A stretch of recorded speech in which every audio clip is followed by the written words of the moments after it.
finds a Success magazine tucked in the backseat of a pocket of a plane, not something he'd normally read. He starts flipping through it, gets inspired to try a couple of things. Here's what Scott's going to do. Instead of getting up in the morning and reading about all the murders, tragedies, and corruption that's happening in the world in the newspaper, he's going to get up and just read 10 pages of a good book every single night. Every morning. Something positive, something instructional, something informative. Instead of listening to drive time yak radio on the way to the office, he's going to put in a CD, something positive, something inspirational, something that is instructional for him. He's going to take 125 calories out of his diet. That's it. That's a half a candy bar or a small bowl of cereal. No rash diet. He's not going to go on some incredible fitness program. He's going to drink 2 bottles of water a day. He's going to park at the back of the parking lot and walk in. He's going to miss a few. He's going to make a few more calls at the end of the day, and he's finally going to make his weekly date night with his wife a priority. Okay, that's all Scott's going to do. That's his entire success plan. Now, how many people believe they could do Scott's plan? Easy, right? Now, Larry's just going to keep being Larry. Okay, Larry's like most people, status quo. Brad's just going to start making some slight, seemingly insignificant poor choices. Here's what he's going to do. He's going to munch on a little bit of junk food around the office. You know the chocolate-covered pretzels at the end of the secretary's desk? A half a handful of chocolate-covered peanut M&Ms. That's all he's going to add into his diet. He's going to miss a couple of workouts a week. He's going to drink more Diet Coke than water, God forbid. He's going to move around a little less because he's working at his computer most of the day. He's going to skip a prospecting call or two. And he's going to give the cold shoulder to the spouse, to his wife at home, just a few times throughout the week. No big deal. We're not going to call Jerry Springer over to come and fill this domestic situation. Just a cold shoulder a few times throughout the week. Now, as you start to add up the differences between these choice structures, here's what it starts to look like. 5 months down the road, absolutely no difference between these 3 friends. 10 months down the road, absolutely no difference, mathematically, visible, or otherwise. Now, Scott's going, what is going on? I'm reading this book every morning. I'm listening to these CDs. I'm doing this damn date night every week with my wife. My buddies are sloughing off, and we have exactly the same results. You can see how people get faked out. Now, 20 months down the road, 20 months of these sustained choice structures, slight. Brad's starting to feel it in the belt a little bit. Tension and anxiety started to set in at the office. Apathy has started to set in at home. Now, the neighbors and friends, they really can't tell, but there's just an undercurrent that started to take place. It's not until 27 months down the road that the differences between these 3 friends are dramatic. Let's add it up. Here's what Scott's done in 27 months. He's read 47 books on success and achievement. Now, most people who graduate with a university degree don't read 3 books the rest of their entire life. He read 47 in 27 months. Listened to 465 hours of success and achievement audio just while driving around the last 27 months. The 125 calories he cut out of his diet means that he lost 33.5 pounds. I spent the day with Dr. Oz a few months ago.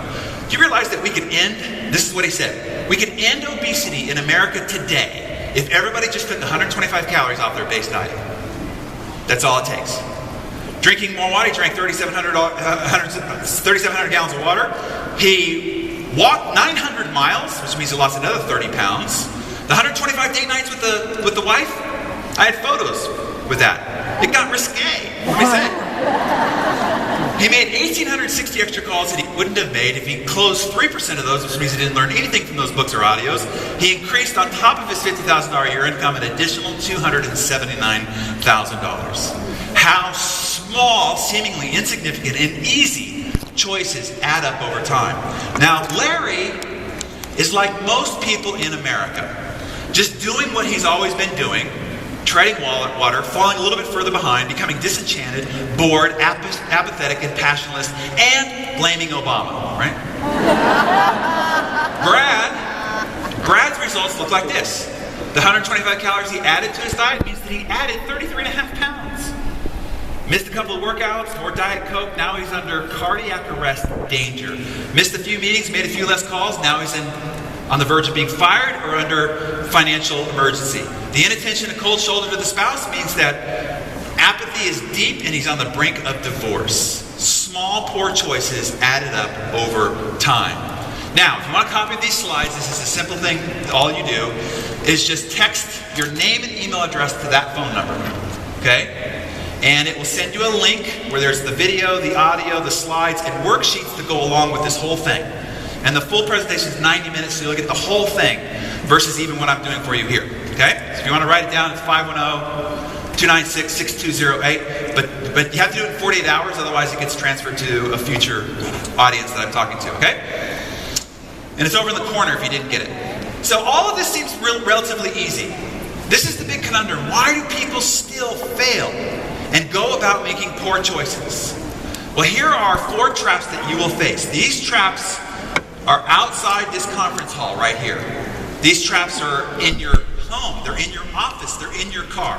So I want to point these traps out so that you don't accidentally step in them and then get yourself derailed and go back to making poor choices. So these are the 4 traps that we're all faced with. The first thing is this. In the moment that you're making the decision, the consequences or the result or the outcome are absolutely invisible. And this is why people get faked out. Now, I could change your choice structure like this if I had the ability to take the space-time continuum and collapse it. Which means you're making this choice right now, that choice stretched out over 10, 15, 20 years. If I could collapse it, you would make a different choice, I promise. For instance, let's say at lunch you did pick the hamburger and fries. And I took the space-time continuum of that choice and I showed it to you now. And your gut explodes, your heart explodes, your chest, and you drop to the ground in a heart attack. Would you lose the taste of hamburger pretty quickly? Well, what if you woke up the next morning like this? How do you get like that? Well, it's one hamburger bite at a time, over time. Or let's just say that, you know, you're out with your girlfriends and you don't smoke, but you're having a good time, and they're like, hey, just try this. And you're like, you know, we're having a good time, I'll try it. And you breathe it in, you finish the cigarette, and you're like, wow, you know what's funny is I actually feel better after smoking a cigarette than I did before. Maybe it's the first time you've breathed deeply in a long time, right? But what if I could take the space-time continuum and collapse it, and the next morning you woke up like this? Or let's take a look at this young man, all right? So he tries his first cigarette.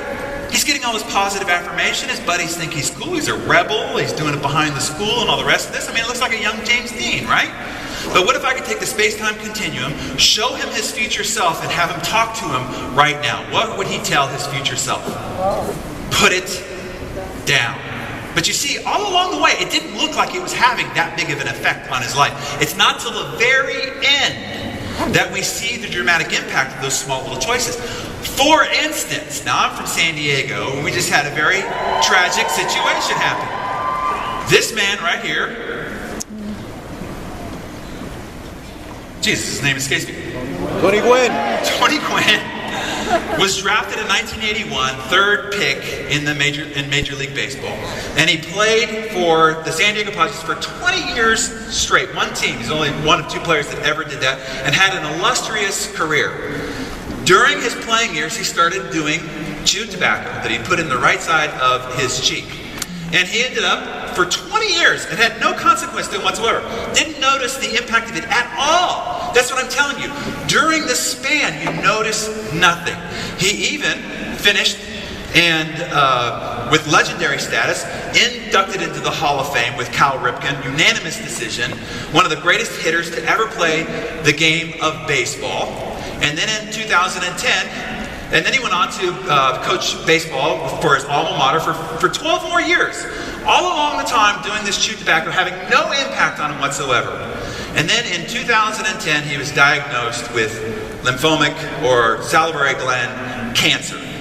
And they had to remove the tumor. He lost the ability to even move the right side of his face, blink his eye, and the rest of it. This was one of the last known photos of him. And just this week, at age 54, he died. Now, all along the way, you didn't see the impact of that choice. It wasn't until the last 4 years where it went like that you saw the results. Let's say you promised to make a few prospecting calls. every single day, and you're like, today I got a headache, I got to pick up the kids, I got to get dinner started. I'll make up for it tomorrow. And we call on the Donald, you're fired from Beachbody, and your house goes up on the chopping blocks. Or let's say you're in the middle of an argument, you're like, I know we promised we'd never go to bed angry, but I just can't deal with this tonight. We'll talk about it in the morning, and you go sleep in the guest bedroom, and the next morning you wake up to divorce papers, and you've got to look your little girl in the eye and explain why you couldn't make a different choice. You see, all the choices we make have, to put into it in other terms, a butterfly effect in your life. You guys know what the butterfly effect is, right? Butterfly flaps its wings in one area, and then a tsunami happens on the other side of the planet. Same thing happens in your life. A little butterfly choice of a flap of a wing happens over here, and 10, 15, 20 years down the road, there's a tsunami in your life. Positive or negative? So the first thing I need to tell you about this trap is, while you are going along, you have to be patient. When you start making positive choices, you will not see the evidence of a positive result at all for a very, very long time. Just have patience. Here's trap number 2. When you change your trajectory, it's subtle and deceptive. You won't even notice that you're going in a different direction. For instance, let's say that we took a plane and we're taking it from LAX to LaGuardia. And when it's on the tarmac, its nose is pointed directly at LaGuardia, okay? And it's only off by 1 degree. That's from here to here. You see that? From here to here. See that? Yeah. In other words, not much. By the time it gets all the way across the country, it'll end up 2 states away, 150 miles off of its intended course. This is what happens in people's lives. They get 10, 15 years down the road and then they go, what happened? How did I get so fat? How did I end up divorced? This is the person I called the love of my life. How did I end up bankrupt? I don't remember making any colossal mistakes. So you see, you might not have. You might have only been 1 degree off, 1 degree. And that 1 degree traveled over 10, 15, 20 years, and you're 150 miles off of your intended course. So just like a plane, at the nose it has a gyroscope in order to keep itself on track. So if weathered, rerouted traffic patterns, it's constantly locking back onto its intended target. So you literally can fly at 3,000 miles across the country and it can hit the exact runway it was intended to hit, no matter what happens in between. You see, you need a gyroscope for your life too, so that no matter what happens along the journey, you can hit your intended target.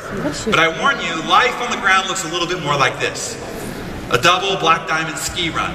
And you're at the top, and your intended target is that chair in front of the cozy fire with a warm cup of hot cocoa. And if you just go straight at it, what's going to happen? Yeah, it's going to get ugly, right? So what happens is you start along your journey, and then you get hit by a mogul, and it pushes you off to the right. Now, most people just ski right off the damn mountain. What you're going to do is adjust, make a turn, and you're going to be going along and get hit by another mogul, and you're going to adjust, and you're going to get hit by another mogul. If you notice the trajectory, look at the trajectory. Notice that you are off track more than you're on track. But you could still end up in the exact chair in front of the fire, a cup of hot cocoa in your left hand. How? By getting back on track. The only difference is how long it takes for you to get there, is by how much time you spend off track. Because the time off track and the time to get back on track are times that are lost.